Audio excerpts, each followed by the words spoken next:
विघ्नहर्ता श्री गणेश, श्री गणेश, श्री गणेश।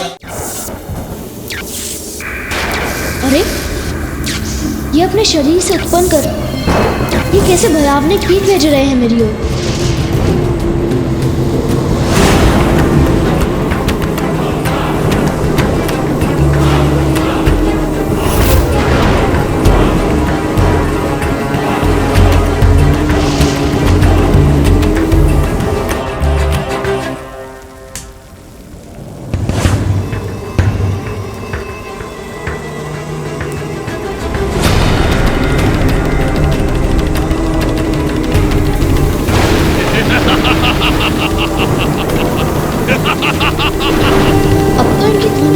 मुझे कुछ सुनाई भी नहीं दे रहा है।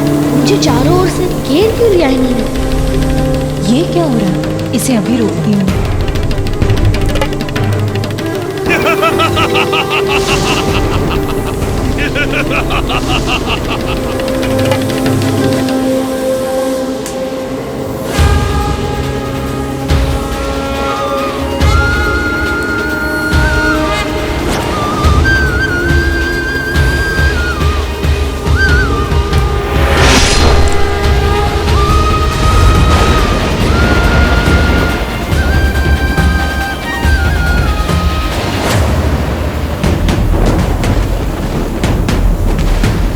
प्रकाश कहां से आया जिसने मेरे मृत्यु के पाश के प्रहार को भी विफल कर दिया? ये जो भी था स्वतः दूर भी हो गया।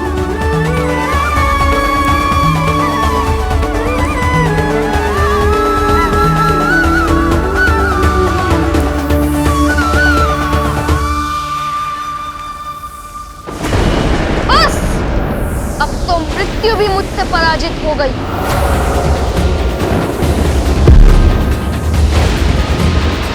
आपने क्या सोचा था कि आप इस भयंकर धनुष पर आरूढ़ रहेंगे? यूं ही कुछ कीट मेरे ओर भेजकर मेरे प्राण हर लेंगे? मेरी मां की शक्ति से रक्षित हूं मैं। कोई मुझे पराजित नहीं कर सकता। मृत्यु तो तुम्हारी अवश्य होगी और अभी होगी।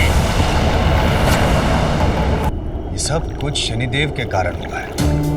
उन्होंने डाली बालक पे दृष्टि और हिला डाली सारी सृष्टि। उसी कारण बालक की उद्दंडता इतनी बढ़ गई कि समस्त देवताओं के लिए संकट उत्पन्न कर रहा है प्रभु। किंतु देवर्षि, जो शनिदेव कहीं जाते ही नहीं, वो कैलाश गए ही क्यों?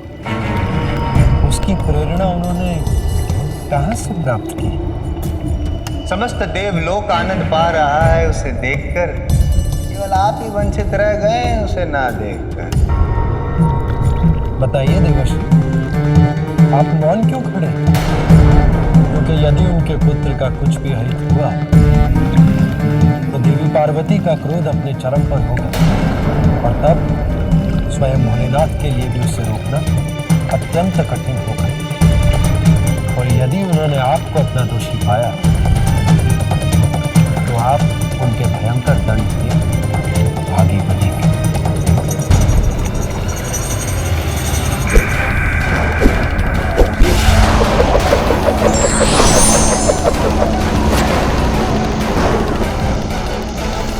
दंड बालक, मेरे पाश का प्रहार कभी विफल नहीं होता। ओह, इन्होंने तो बांध लिया मुझे। अब तुम्हें मेरी शक्ति का ज्ञान होगा बालक।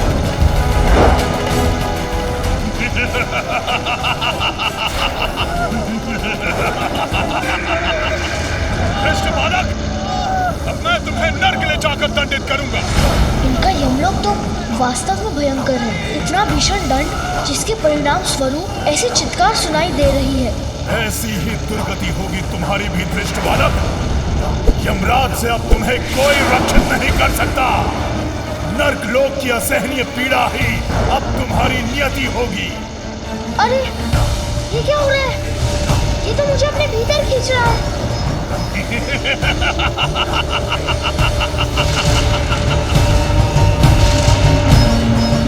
मैंने शीघ्र कुछ ना किया तो ये खींचकर अपने यमलोक ले जाएंगे मुझे। इनके पास में बंधा वाष्प बनकर उड़ जाऊंगा। कितना भयंकर दृश्य है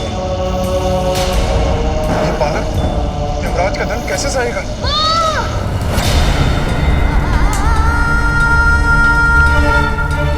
ये कैसी अनिष्टकारी अदृश्य शक्ति जो मेरे निकट आने का दुस्साहस कर रही है। अरे ये मुझे असहनीय पीड़ा हो रही है।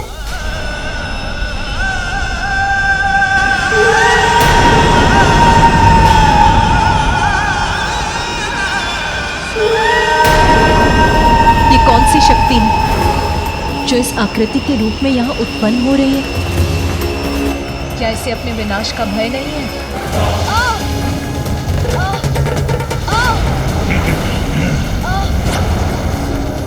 आप चिंता मत कीजिए माँ, मैं भवन के द्वार की रक्षा करूंगा। मैं आपकी सेवा करने ही तो आया हूँ ना माँ।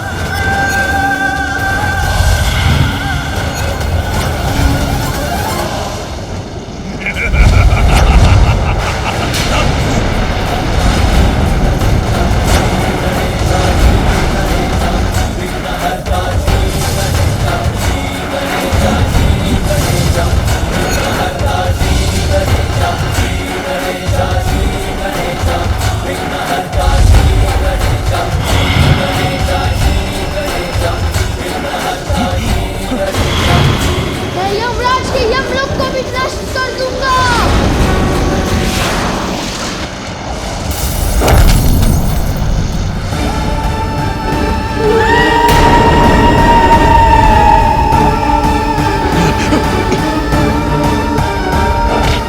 देखिए यमराज, अब आपको भी ज्ञात हो गया होगा कि आप मुझे नहीं रोक सकते। मेरी पाश से मुक्त कैसे हुआ ये? अच्छा हुआ ये आकृति अपने आप ही मिट गई। मिटा दूंगा माँ के आदेश के पालन में आए प्रत्येक अवरोध को। यमराज, मैं आपको आपके इस महिष से बांध दूंगा।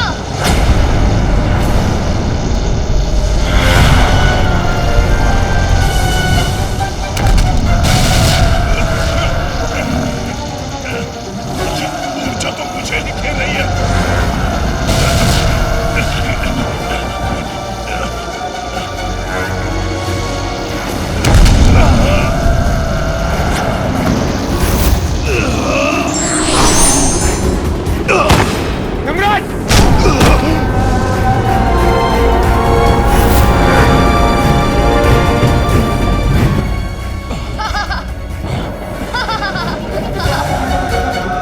ये कैसे संभव है?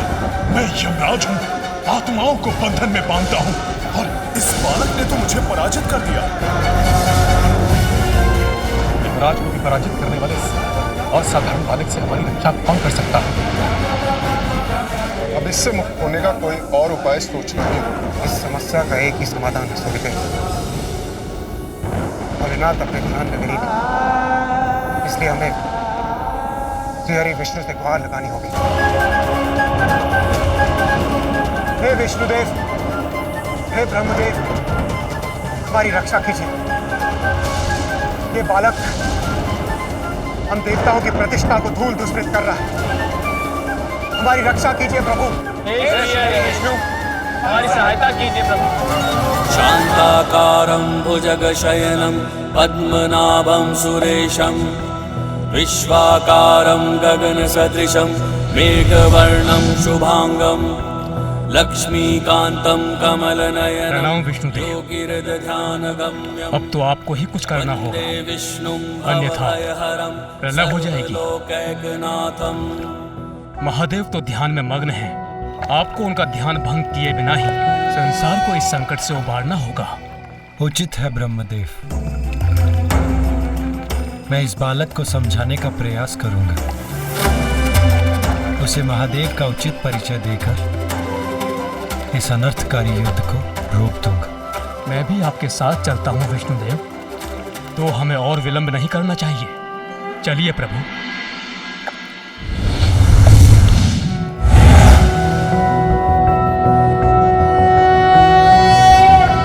नारायणाय सुरमण्डनमण्डनाय नारायणाय सकल स्थिति कारणाय नारायणाय भवभीतिनिवारणाय नारायणाय प्रभवाय नमो नमस्ते।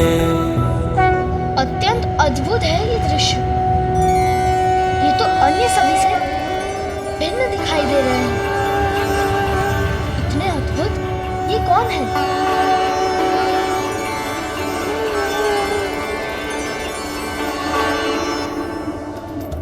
मुझे एक ऐसी संतान का वरदान दीजिए जो ब्रह्मदेव की तरह ज्ञानी हो, आप ही की तरह तेजस्वी और निपुण, और मेरे स्वामी शिव शंकर के समान निर्मल और स्नेही। और ये श्वेत पक्षी पर ये 4 रूप वाले कौन हैं? ये दोनों क्या करने आए हैं यहाँ? ये दोनों कोई साधारण देवता तो नहीं प्रतीत होते हैं। संभव है मुझे इनसे और भी भीषण युद्ध करना होगा। कितना अनुपम सौंदर्य है देवी पार्वती के पुत्र का।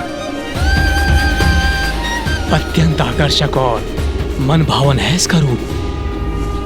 मेरी कल्पना से कहीं अधिक सुंदर हो तुम। ये तो मेरी प्रशंसा कर रहे हैं। कल्याण हो पुत्र। तुम्हारे अनुपम व्यक्तित्व में ज्ञान और शक्ति दोनों का समावेश होगा। स्वयं शिव और शक्ति के समान। कितना शांत, मधुर और करण पर ये स्वर है इनका। इनसे मेरा कोई पूर्व परिचय है, ऐसा क्यों लग रहा है मुझे?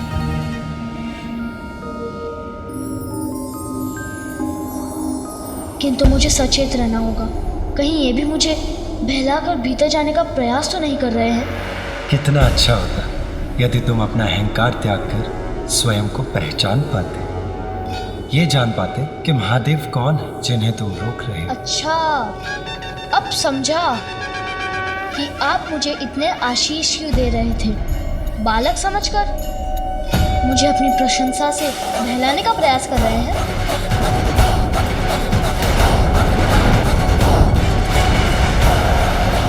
अहंकार ही नहीं, इसकी बुद्धि में तो अविश्वास भी भरा हुआ है।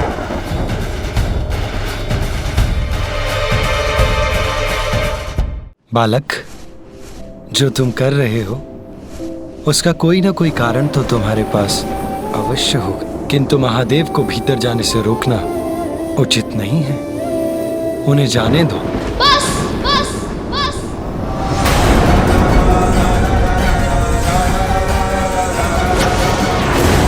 अब और कुछ मत कहिए। मैं क्या कर रहा हूँ और उसका क्या कारण है, मैं आपको क्यों बताऊं?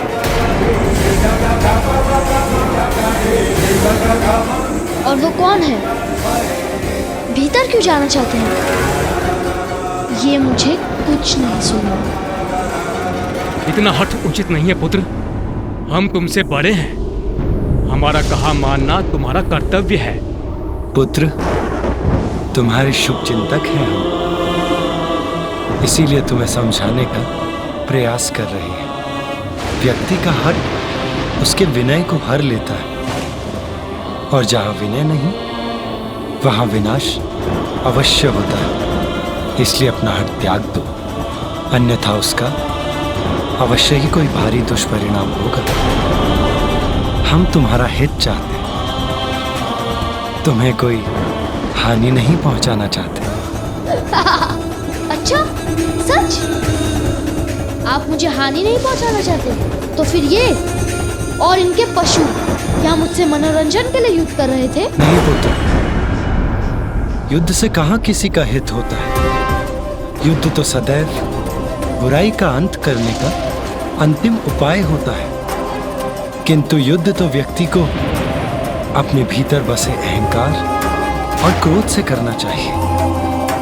यदि सभी ऐसा करें तो युद्ध स्वतः ही टल जाएगा। और यदि तुम भी अपनी बातों से मुझे भ्रमित मत कीजिए। ये युद्ध अवश्य टल जाता यदि आप और आपके कृपा पात्र मेरे कार्य में विघ्न नहीं डालते और मुझे अकेला छोड़ देते। सुनो पुत्र, इस समय एक ही बात महत्वपूर्ण है। कि तुम अपना हट त्याग कर महादेव को भीतर जाने दो। यदि तुम्हारी माता ये बात सुनेंगी कि तुमने महादेव को भीतर जाने से रोका है तो वो प्रसन्न नहीं होंगी। मेरी माँ को इस रिवाज में मत लाइए। इतने समय से सभी को यही समझा रहा हूँ कि मैं अपनी माँ की ही बात सुनता हूँ और उनका आदेश कदापि नहीं टल सकता। बस बालक,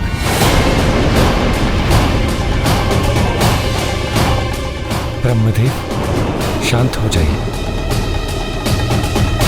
मुझे विश्वास है कि हम इस बालक को उचित आचरण पर लाने में अवश्य सफल होंगे। सफल होंगे? किंतु कैसे श्री हरि विष्णुदेव? ब्रह्मदेव, विष्णुदेव, कौन है आप? मैं नहीं जानता। बहुत सुन चुका। कितनी बार एक ही बात दोहरानी होगी? कदाचित आप ऐसे नहीं जाने वाले। मुझे ये उचित पाठ पढ़ाकर आपको भी लौटाना होगा।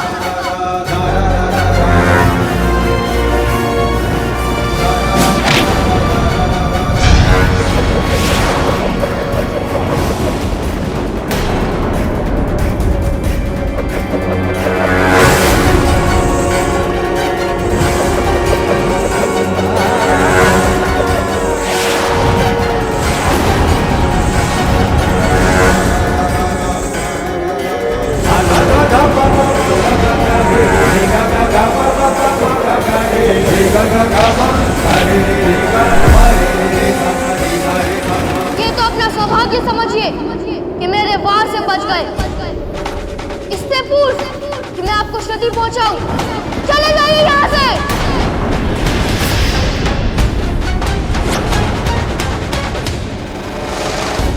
रुक जाओ बालक, हमसे व्यर्थ संघर्ष मत करो। मुझे जो करना है वो मैं करके ही रहूंगा। इससे पूर्व कि मैं अपनी माँ की आज्ञा का पालन करने के लिए इन देवताओं के समान आपसे भी युद्ध कर आपको पराजित कर दूं। चले जाइए यहाँ से।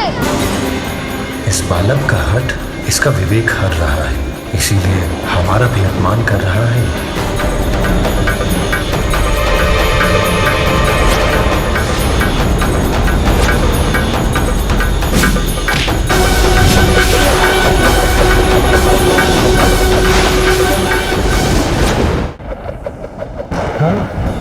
आप जो भी करें, उससे इस बालक को तनिक भी क्षति नहीं पहुंचनी चाहिए।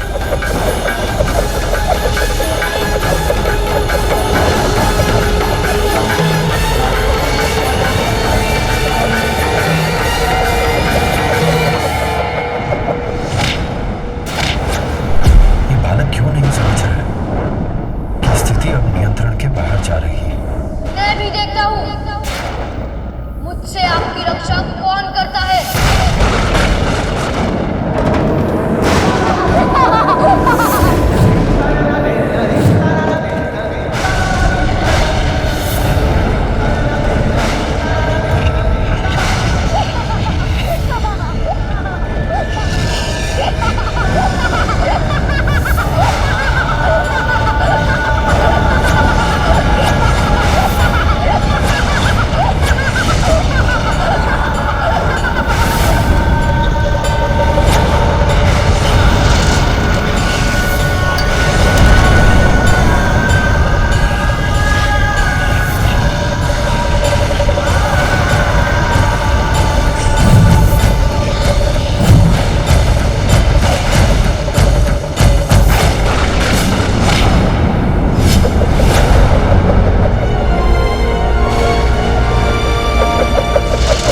क्या किया इस बालक ने? अपने दंड से मुझ पर ही वार कर दिया।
रूप लेकर मुझे भयभीत करना चाहते हैं ये, किंतु उसमें सफल नहीं होंगे।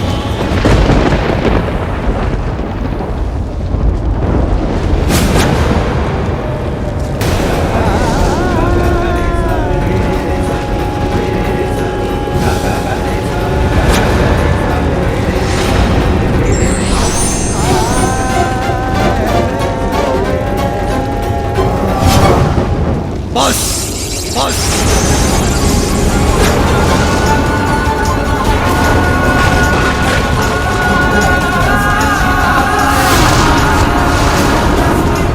अब तुम्हारी उद्दंडता की अति हो चुकी है।